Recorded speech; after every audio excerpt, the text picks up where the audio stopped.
Guys, welcome to my channel. Isiniin jedha baga nagaan dhuftanii gara chaanaalii kiyyaadha. Wanti qoodii waliin hojjanna ala keessa akka sala qabsiisee waxii hojjechuuf ta'a. Yaa akkanatti alatti qilleensa gaarii fudhataa yeroo tokko yeroo qilleensi gaarii ta'e akkana waa hojjanna. Mana keessatti hojjanne hafuurri mana keessaa hin bahu. Biyya kana mana keessa waa hojjetanii kushiinan ala keessa hin jiru. Akkana kunoo nama na gargaarullee hin qabu. Lafti soomaa harka tokkoon mana keessatti waan biraa saambusaa uumama hojjetaa ala waxii hojjetaa jira.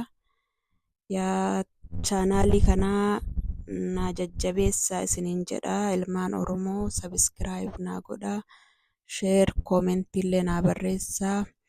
Viidiyoon kee nama hedduu bira hin gahu, akka nama hedduu bira gahu naa godhaa.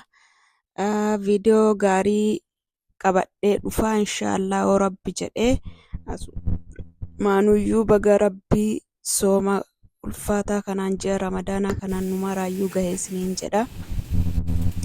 Yaa viidiyoo kiyyaa naa laalaa please like naa tolchaa.